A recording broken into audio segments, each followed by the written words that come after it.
Castillo refiriéndose a él como el presidente. Él ya no es el presidente, es el expresidente. A las 3 de la tarde, donde íbamos a tener un pleno, no habían los votos. Entonces, ¿por qué si no habían los votos, Pedro Castillo termina dando una lectura con el cual se vaca de la presidencia y con el cual hoy está recluido en un penal? Pero ¿acaso el presidente, bueno, ahora expresidente Castillo, no lee antes los documentos que va a leer en público? Bueno, en su cuenta de Twitter usted afirmó que hace parte del pueblo al que no se le respeta su democracia. Pero, señor Bellido, ¿qué tiene de democrático pretender cerrar el Parlamento e intervenir los poderes públicos para gobernar por decreto? Que fue lo que hizo el señor Pedro Castillo. ¿Pero usted lo sigue apoyando, señor Bellido? ¿Qué significa apoyar? ¿A qué se refiere a apoyar? ¿A que si sigue creyendo en él? No. O sea, usted está...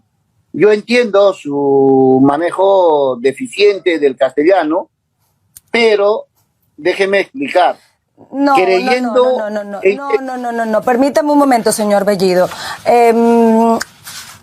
Debo hacerle preguntas que de pronto para usted no son agradables, pero yo le pido que por favor manejemos esto con respeto. A mí me preguntas lo que te parezca, no hay problema. Perfecto, así lo estoy haciendo, pero le pido que por favor responda con respeto, así como lo estamos tratando con ese respeto. Luca Bellido perdió los papeles en plena entrevista ante una cadena internacional. Hablamos de la alemana Deutsche Welle y se puso patán con la periodista extranjera al no poder defender a Castillo, pero la periodista no le aguantó la patanería y lo paró en seco, requintándolo en vivo por faltoso. De Pedro Castillo refiriéndose a él como el presidente. Él ya no es el presidente, es el expresidente. ¿Está eso claro para usted, señor Bellido? El presidente de entonces, estoy hablando de la segunda vuelta, no de ahorita. Ya. Bueno, en su cuenta de Twitter usted afirmó que hace parte del pueblo al que no se le respeta su democracia. Pero, señor Bellido, ¿qué tiene de democrático pretender cerrar el Parlamento e intervenir los poderes públicos para gobernar por decreto? Que fue lo que hizo el señor Pedro Castillo. Esa es su responsabilidad, evidentemente, pero sin embargo, esta situación no es de momento. Entiendo que ustedes desconocen y no saben lo que pasa aquí en Perú y se respeta, pero déjame aclararte las cosas. Primero, cuando Pedro Castillo de entonces pasó a la segunda vuelta, pasamos nosotros a la segunda vuelta, utilizaron el terruqueo, utilizaron querer amenazar y todos los actos que han podido para evitar que Pedro Castillo gane en la segunda vuelta. Y es parte de ello lo que siguen usando. Una vez que ganó, desconocieron el proceso electoral, desconocieron los organismos electorales. Pese a ello, los organismos electorales un 19 de julio reconoció el triunfo de Pedro Castillo.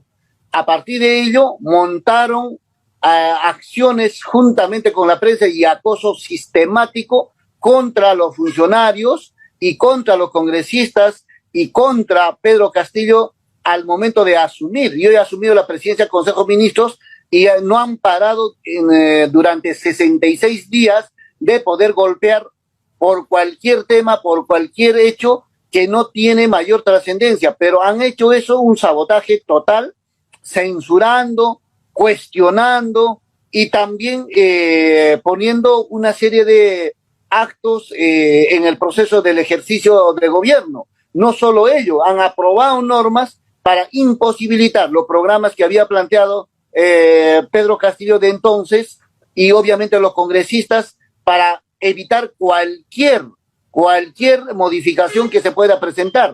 No solo ello, una vez que no les ha funcionado eso, plantearon las 2 mociones de vacancia y hasta el día miércoles 7, la tercera moción de vacancia. Pretendieron utilizar un espirro de la prensa internacional para querer acusar de traición a la patria a Pedro Castillo. O sea, esto no es juego. Lo que han hecho aquí es una acción sistemática contra un sector de la población que democráticamente ha ganado un proceso electoral. Señor Bellido, de acuerdo con el artículo 134 de la Constitución peruana, solamente se contempla la disolución del Congreso en un caso. El presidente de la República está facultado para disolver el Congreso si éste ha censurado o negado su confianza a 2 consejos de ministro. Esto no ocurrió, sin embargo, el ahora expresidente Pedro Castillo decidió cerrar el Congreso. Más allá de los señalamientos que usted hace de esta persecución que dice usted sufrió el ahora expresidente Castillo, ¿por qué él entonces tomó esta decisión de cerrar el Congreso sin tener motivos y mucho menos sustento constitucional para hacerlo? Eso debes preguntar al presidente de entonces, Pedro Castillo, no a mí. Yo no conozco los pormenores, pero yo te voy a dar mi punto de vista. Yo te voy a dar mi punto de vista para que veas claro la cosa. Esta tercera moción de vacancia no tenía sustento alguno. Como no tenía sustento alguno, no se tenían los 87 votos para esta tercera vacancia. No lo iban a vacar al presidente Pedro Castillo, pero habían buscado todos los mecanismos para poder vacar a Pedro Castillo. Si no se tenían los votos, entonces no podían dar golpe de Estado al presidente Pedro Castillo con el ejército, porque eso la población no aceptaría. En todo caso, lo que han buscado es probablemente persuadir o no sé qué acciones, personas allegadas que sabían perfectamente que esa lectura, que ese anuncio al país indicando que cerraba el Congreso de la República, que cerraba la Junta Nacional de Justicia, el Ministerio Público, el Tribunal Constitucional, la Defensoría del Pueblo, entre otros, sería conveniente para él.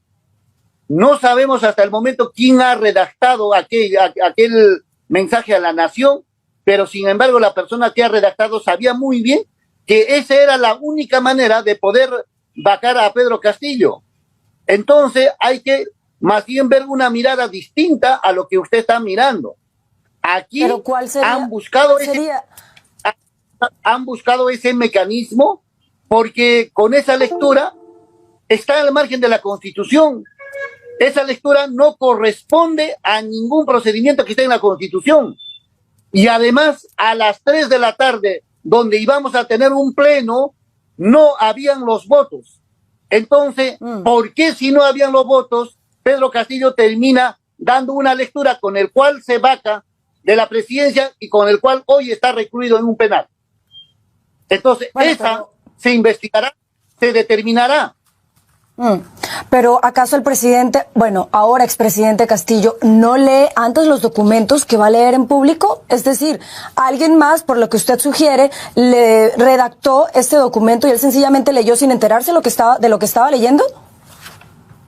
No sabemos si leyó una vez o 2 veces cuál ha pasado, pero lo determinante, lo real, es que esa lectura ha servido para 2 cosas. Para vacar y para apresarlo y tenerlo en el penal. Para eso ha servido esa lectura. ¿O para qué más ha servido? ¿Cuál ha sido su efecto? Ahora, es lamentable que el presidente haya optado por ese camino. Porque mira, tanta crisis que se ha generado. Pero también no hay que ver eso separado a lo que se ha desarrollado a nivel nacional desde la segunda vuelta al que ha pasado Pedro Castillo.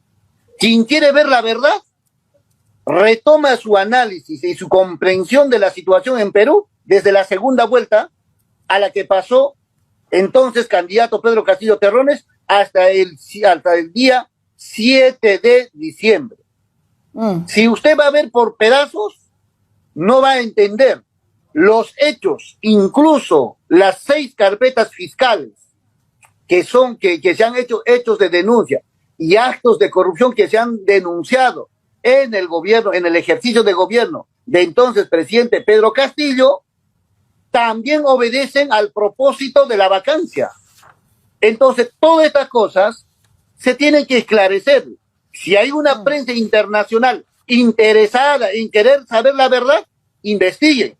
Pero si hay una prensa internacional que solo quiere reproducir lo que está establecido con los poderes económicos que existen en el país, no hay problema.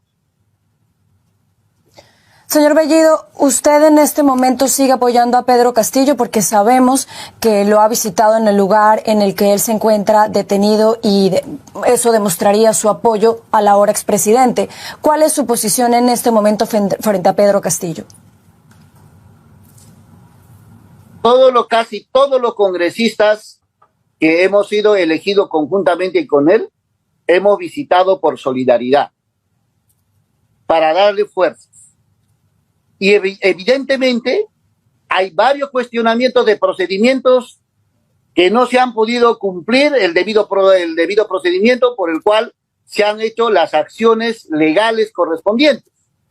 Eso se discutirá en el plano legal, pero al mismo tiempo hay la población que ha venido dándole su apoyo. Entonces, eso es totalmente o sea, aquí ya han dictado 18 meses de presión para el expresidente Pedro Castillo. Eso se debatirá, se discutirá en el plano legal. En el plano legal, porque en este momento está en manos del Poder Judicial y del Ministerio Público. No hay otra acción que se pueda hacer a la situación del expresidente Pedro Castillo. ¿Pero usted lo sigue apoyando, señor Bellido? ¿Qué significa apoyar? ¿A qué se refiere a apoyar? ¿A que si sigue creyendo en él? ¿Creyendo en qué? En Pedro Castillo, en lo que hizo, en su manera de actuar. No. O sea, usted está... Yo entiendo su manejo deficiente del castellano, pero déjeme explicar. No, permítame un momento, señor Bellido. Debo hacerle preguntas que de pronto para usted no son agradables, pero yo le pido que por favor manejemos esto con respeto. A mí me preguntas lo que te parezca, no hay problema. Perfecto, así lo estoy haciendo, pero le pido que por favor responda con respeto, así como lo estamos tratando con ese respeto, por favor. Pero es que usted me está diciendo, sigue creyendo en Pedro Castillo. Sí, y lo reitero, ¿sigue apoyando al ahora expresidente? ¿Apoyando cómo? De alguna manera. Yo me solidarizo en la situación que está, que es muy lamentable. Y probablemente su familia también debe estar en una situación delicada por la situación que viene atravesando. Porque cuando usted dice apoyar o sigue creyendo, eso puede servir para otro propósito. Entonces tienes que ser muy específica. La prensa tiene que ser específico, no general, porque lo general se malinterpreta. Y a mí no me gusta que lo que yo diga se malinterprete. Así que conmigo, preciso, exacto.